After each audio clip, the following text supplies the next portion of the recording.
Alors, je m'appelle Caroline Dubas, je travaille pour la Réunion des musées nationaux qui gère le Grand Palais.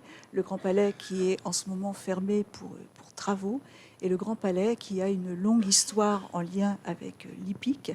Et donc, je dois vous demander toute votre indulgence parce que je ne monte pas.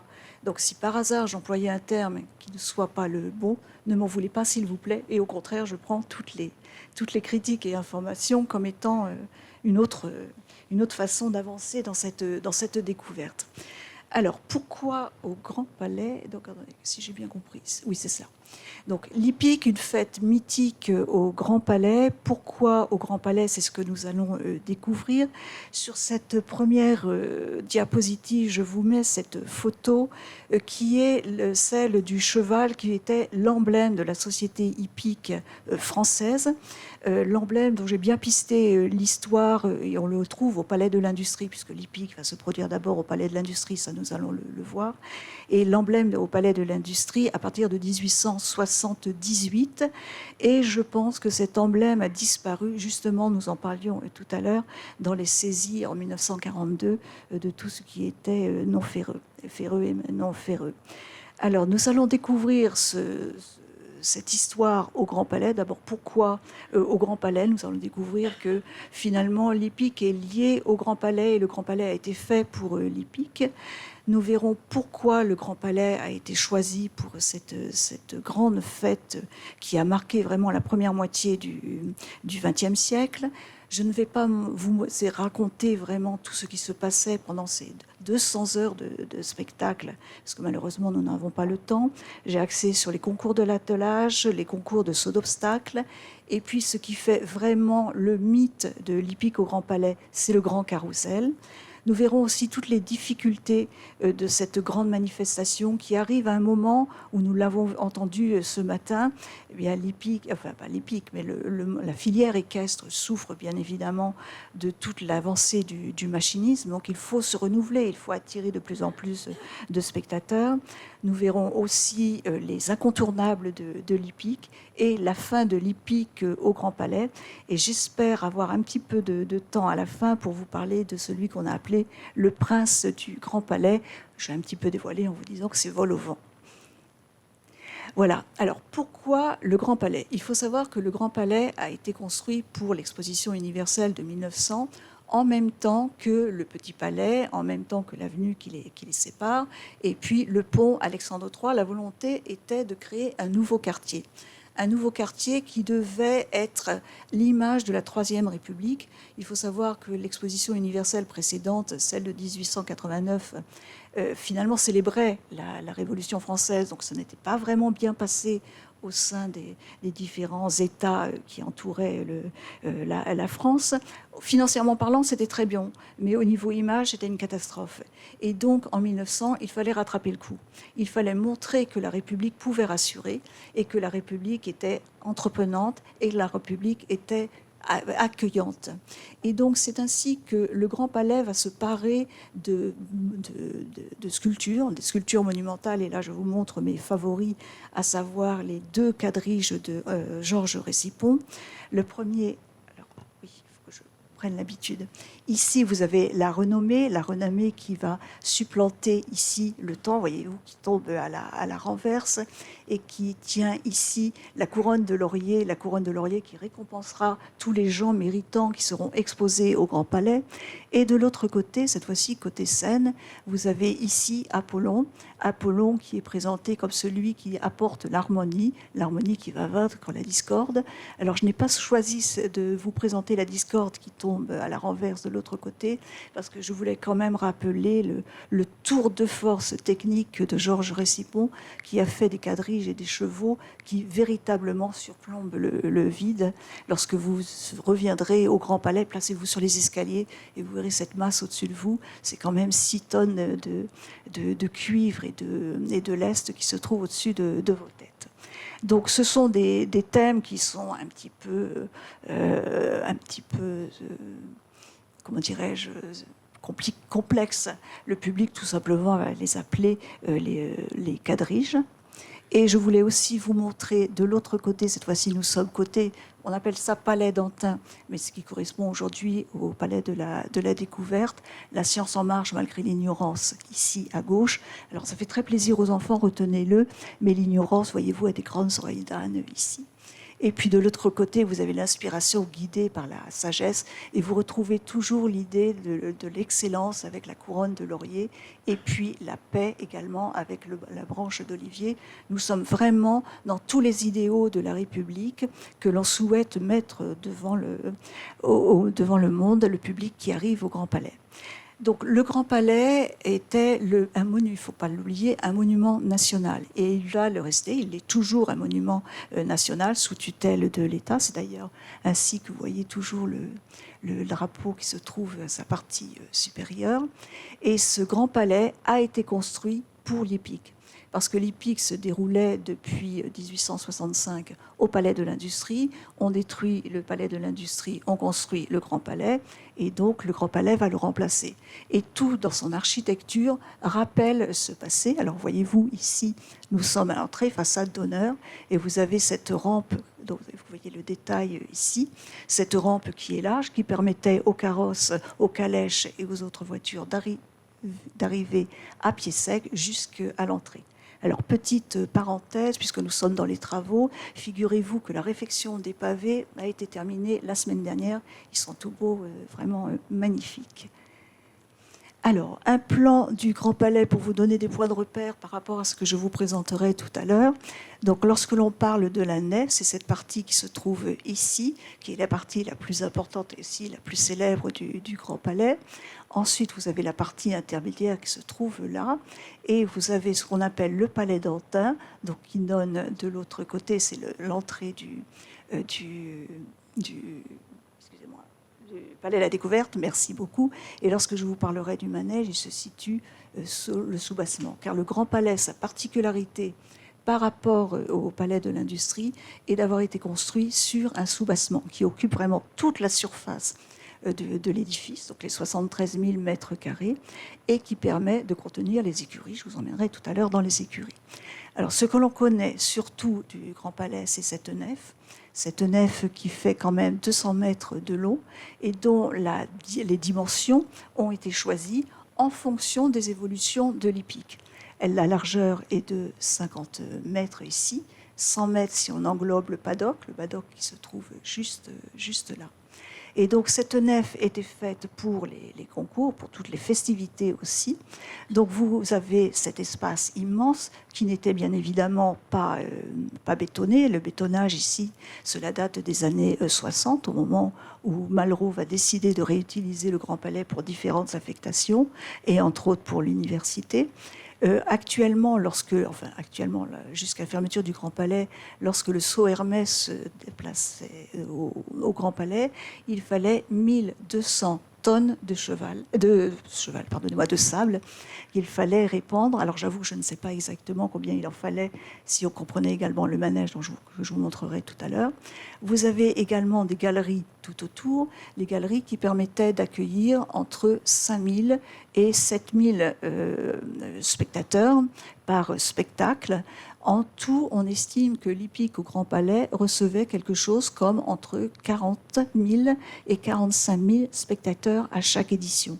Il faut se rendre compte que si l'hippique a été aussi célèbre, c'est pas seulement à cause du Grand Palais qui était dans la capitale et qui était monument national, c'est parce que son succès attirait vraiment une foule qui n'était pas seulement parisienne, qui était également provinciale, et ça nous en reparlerons. Alors, ici, je vous montre la partie qui mène sous l'escalier d'honneur, qui mène à ce qu'on appelle le paddock, qui se trouvait juste ici. Et un peu partout dans le Grand Palais, eh bien, vous avez des souvenirs de ce qu'on appelle le petit patrimoine de cette hippique, et entre autres ce fameux boutrou. Là, je fais un clin d'œil à Dominique, c'est ce fameux boutrou qui a été sauvé des risques de disparition au moment des travaux.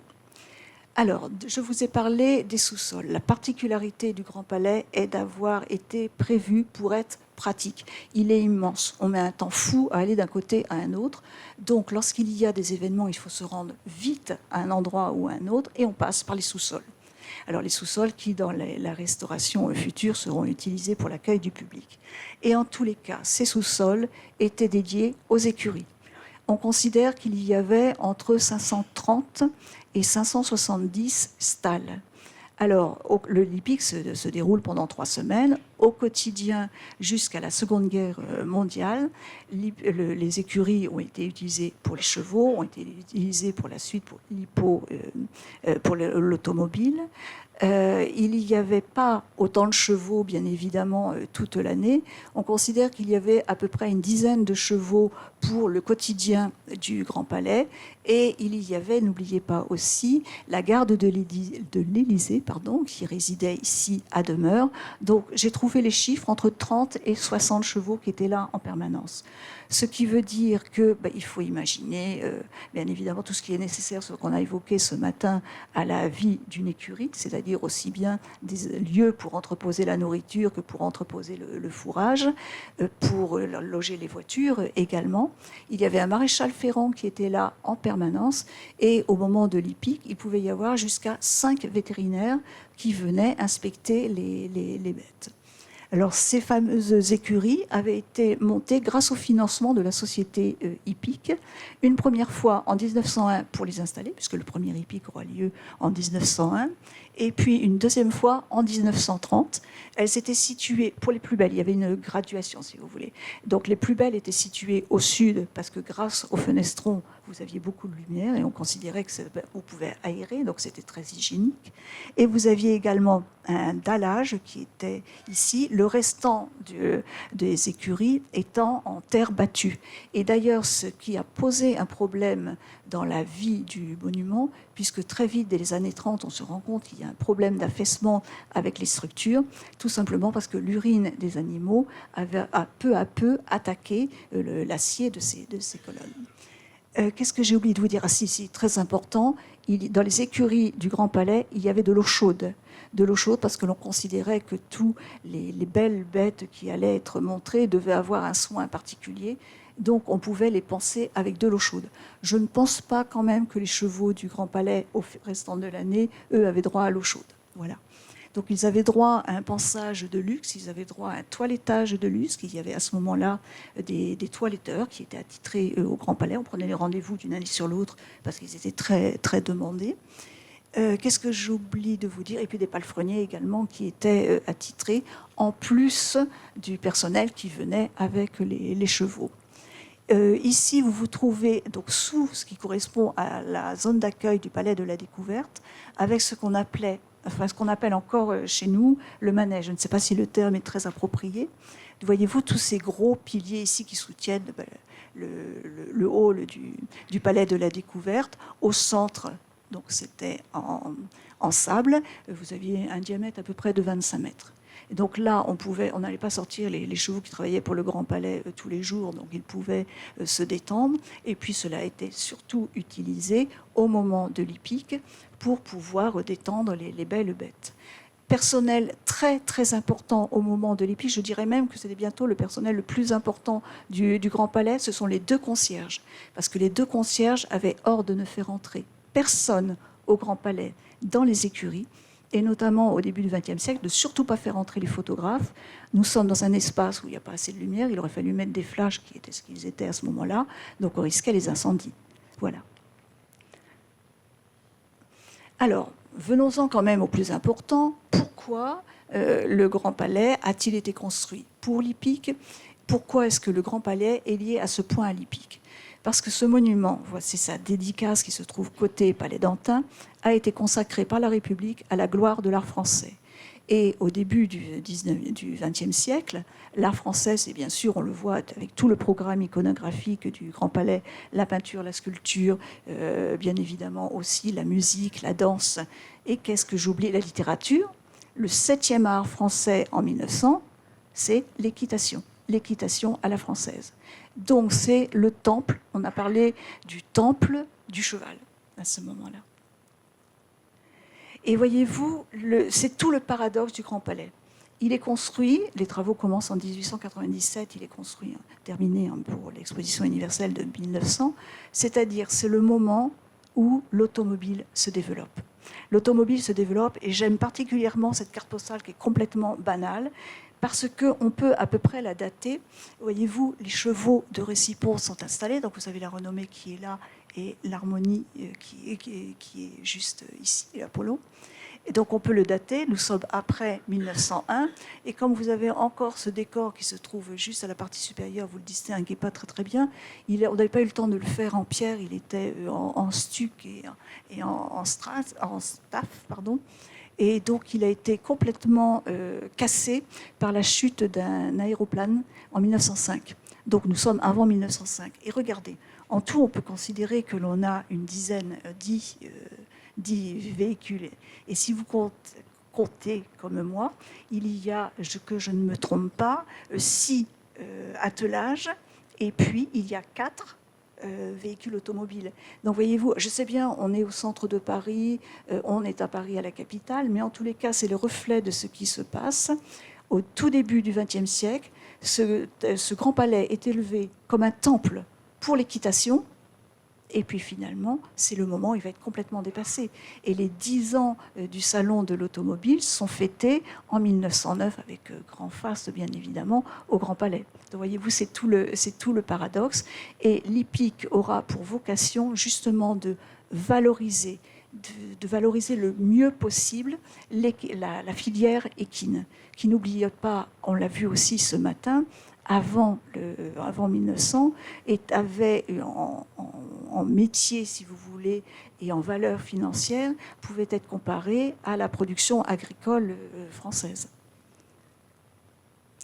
J'aime beaucoup cette photo. Figurez-vous que c'est une photo qui fait partie de ce qu'on appelle le Fonds Lemoine au musée d'Orsay. Monsieur Lemoine était un passionné de photographie.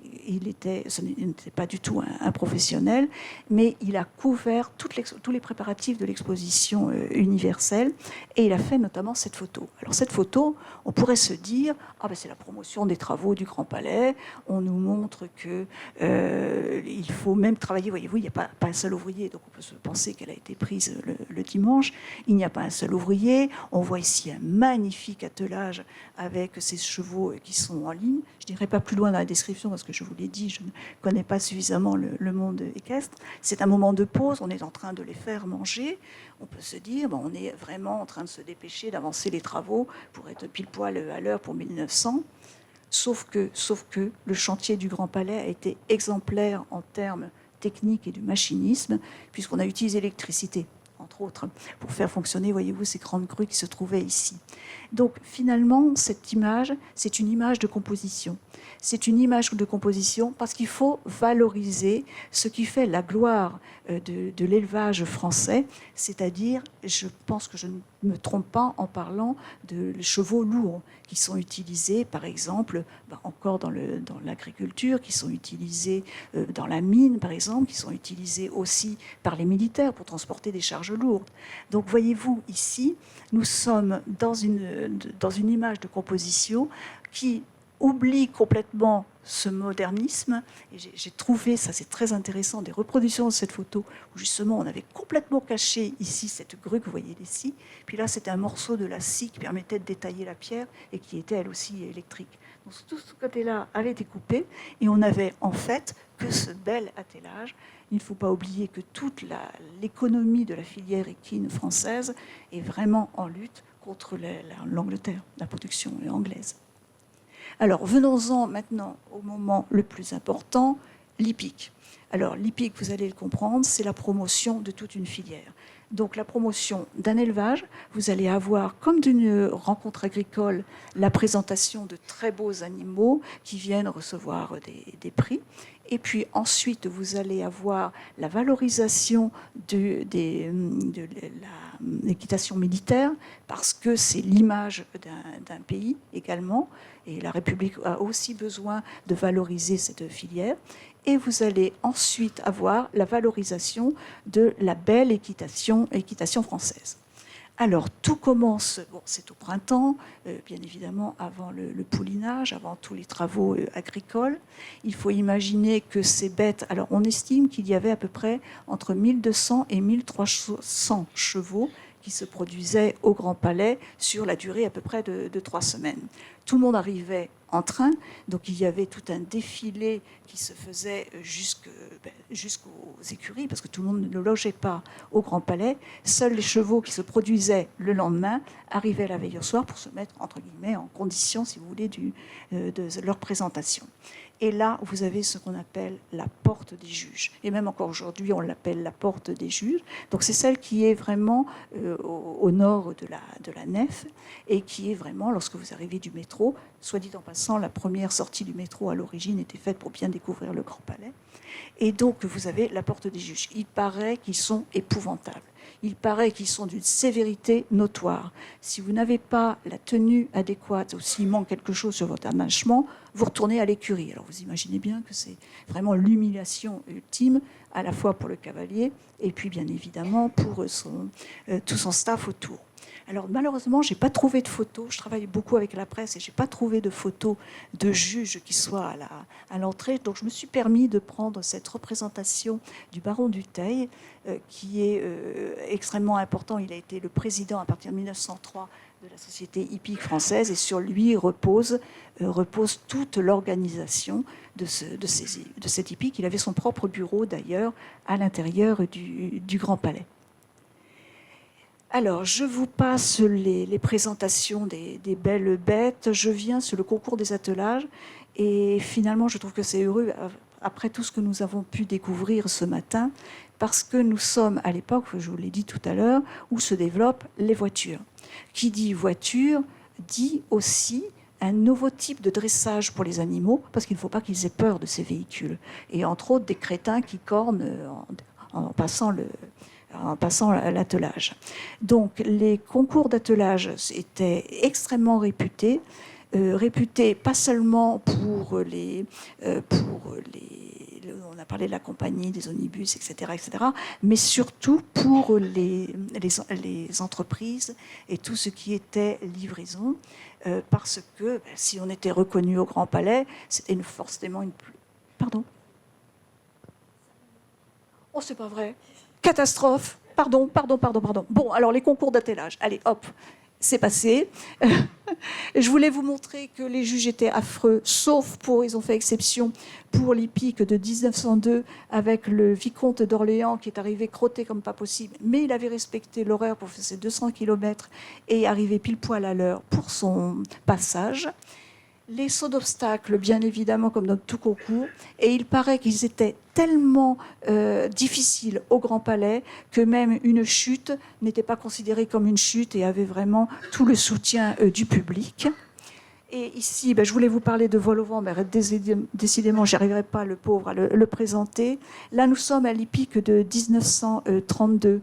Il a réussi son record du monde avec 2,38 m, si je ne me trompe pas.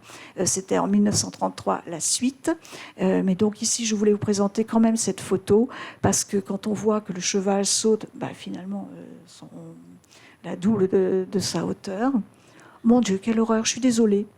Je voulais vous montrer aussi que l'hippique a sans cesse innové, et entre autres pour le cliché ici, après la Seconde Guerre mondiale, la Première Guerre mondiale, on a voulu inventer des prix spécifiques pour les mutilés de guerre, qui sont tous des militaires et qui ont tous refusé. Donc ils ont passé les sauts d'obstacles, les différents concours, comme n'importe quel concurrent. On invente également j'allais dire des prestations, c'est pas le terme, des types de raids, par exemple ici avec le capitaine Cravoisier qui gagne en 1911. Ce qui m'intéresse particulièrement aussi, c'est que l'hippique a généré toute une sorte de commerce, si vous voulez, de produits dérivés. Ce que vous avez ici, c'est ce qu'on appelle une carte photo. Et ce n'est pas comme les cartes postales. La carte postale, c'est le grand média du début du siècle. Ce n'est pas comme une carte postale. Elles sont éditées à très peu d'exemplaires et elles ont le tampon, voyez-vous, elles sont estampillées ici avec ce cachet de la société hippique. Je voulais vous parler du cadre noir. J'ai un gros problème avec le cadre noir par rapport à ce que j'ai entendu ce matin, parce que pour moi, ils organisent la plupart des grands concours et des spectacles du Grand Palais, sauf en 1932, 33 et 34, et je n'ai toujours pas trouvé pourquoi. Alors, oh là là, je suis désolée. Voilà. Alors, je vous parlais du carrousel, parce que le carrousel, c'est le summum de la fin de l'hippique, c'est-à-dire un grand spectacle organisé par les militaires. Nous sommes toujours au Grand Palais, nous sommes toujours dans la nef, mais nous sommes en 1937, et donc on a horreur de cette pauvre nef qui est en piteux état, et donc on va complètement cacher la partie supérieure avec ces toiles, ce qui était à base de toiles de voiles de bateaux. Donc vous saurez mieux que moi apprécier la partie du spectacle. Non, c'est pas l'ordinateur que je vais montrer, c'est ici. La partie du spectacle qui s'y déroule. Voyez-vous aussi, ce que je vous disais tout à l'heure, la foule qui vient accueillir et applaudir. Et ça donnait vraiment lieu à de très grosses discussions au sein de la société hippique française. Il fallait rentrer dans les frais, donc il faut avoir une billetterie. Sauf que toutes les personnes et les familles, qui sont quand même en général de grandes familles, qui participent à l'hippique, n'entendent pas payer pour participer. Donc il y a eu énormément de disputes. Se renouveler, c'est aussi faire participer les femmes. Alors là, figurez-vous, mesdames, qu'il y a de quoi s'offenser. Les femmes participent uniquement au départ au dressage et uniquement au saut, mais elles participent en tant qu'Amazones, et ce qui reste d'ailleurs, c'est le prix que l'on appelle ici la Coupe des Amazones. Et elles ne peuvent pas participer en montant à califourchon avant 1909, pour la bonne raison qu'avant 1909, il n'y a pas cette autorisation qui a été demandée à la préfecture d'une façon officielle par la société hippique, parce que sinon, elle n'avait pas le droit de monter. Une femme ne doit pas se déguiser, c'est dans les termes de la loi. Donc, elles ne peuvent monter à califourchon qu'à partir du moment où il y a cette autorisation. Et il semblerait que cette loi ait justement eu cette exception, si vous voulez, grâce à l'influence de l'hippique. Donc ici, une femme qui monte à califourchon. J'aurais voulu retrouver la victoire de Miss Baroque et de Souriant en 1931, parce que c'est la première fois qu'une femme pouvait participer à un concours qui était mixte. Je suis désolée, je ne sais pas pourquoi. Je n'ai pas trouvé. Est-ce qu'il n'y a pas eu de photo ? Se renouveler, c'est aussi faire entrer d'autres activités. Donc ici, par exemple, le polo. Là encore, grosse discussion à la société hippique française. Il y a des reportages qui sont repris dans la presse pour relater ces discussions, parce que l'hippique, c'est l'équitation à la française. Dans quelle mesure est-ce que l'on peut ainsi introduire autant de renouvellement, de variété, de modernisme ? Ça ne se fait pas. Donc, ça a été plus ou moins bien pris. Et puis alors, le pompon, pardonnez-moi l'expression, c'est le tricentenaire des dragons en 1935, parce que là, pour la première fois, l'hippique a introduit des troupes qui étaient avec des véhicules motorisés. Alors, on a applaudi, le public a applaudi, c'est évident. Mais lorsqu'il y aura après la Fantasia, les gens ont été soulagés parce qu'enfin, on revenait aux traditions. Je suis désolée d'aller vite. Alors, les incontournables, ce sont les spahis. Les spahis, c'est-à-dire les troupes de cavaliers des colonies, qui étaient vraiment parées d'une aura extraordinaire, à la fois de par leur réputation de courage, de savoir-faire, et puis aussi, il y a aussi ce contraste avec la monte traditionnelle.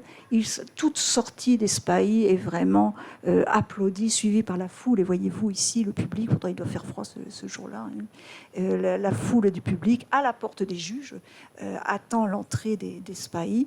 Je vous montre aussi ce qui frappait, c'était la beauté des costumes. Avec cette étude préparatoire, c'est très important parce que Charles Duvent fait partie de ces artistes qu'on appelle les orientalistes. Et puis les artistes ont un peu de mal à cette époque, dans les années 20 et après la Première Guerre mondiale, à trouver leur place face à la photographie. Et lui s'était fait une spécialité de représenter justement les participants de l'hippique. Donc il proposait au Salon des artistes français des modèles. Oui, je vous promets, des modèles qui ensuite pouvaient être commandés en tableau. Donc la Fantasia, désolé d'aller si vite. Ici, le salut à l'étendard, grand moment d'émotion, et surtout grand moment d'émotion, vous imaginez, après la Première Guerre mondiale, en 1920, parce que le glas a retenti dans le Grand Palais après la Marseillaise. Donc ici, c'était seulement en 1910. Et la fin de l'hippique, pourquoi la fin de l'hippique au Grand Palais? Eh bien parce que, déjà après la Seconde Guerre mondiale, le Grand Palais est en piteux état après l'incendie qui avait eu lieu en 1944 lors de la libération de Paris. Il avait été plus ou moins, je dirais, rafistolé. Et puis de toute façon, avec la circulation autour, ce n'était plus possible. On ne pouvait pas utiliser les écuries pour les véhicules. Donc le Grand Palais, déjà en 1935, avec le développement des véhicules, le Grand Palais avait été séparé, s'était produit, je ne veux pas dire de bêtises, qu'il s'était produit à Bagatelle, je crois. Voilà, je suis désolée, je n'ai absolument pas trouvé de photos de vol au vent en 1933. Je ne sais pas pourquoi, est-ce que le photographe n'avait pas eu, tellement passionné par ce qui s'est passé, n'avait pas eu le temps de faire une photo, je ne sais pas pourquoi. C'est le problème aussi de travailler avec les archives de la presse. Nous sommes quelquefois déçus de ne pas trouver ce que l'on aimerait souhaiter. Et heureusement que vous avez présenté vos présentations avant moi, ça m'a évité d'avoir à développer certaines choses. J'aurais été encore plus en retard. Je vous prie d'accepter toutes mes excuses.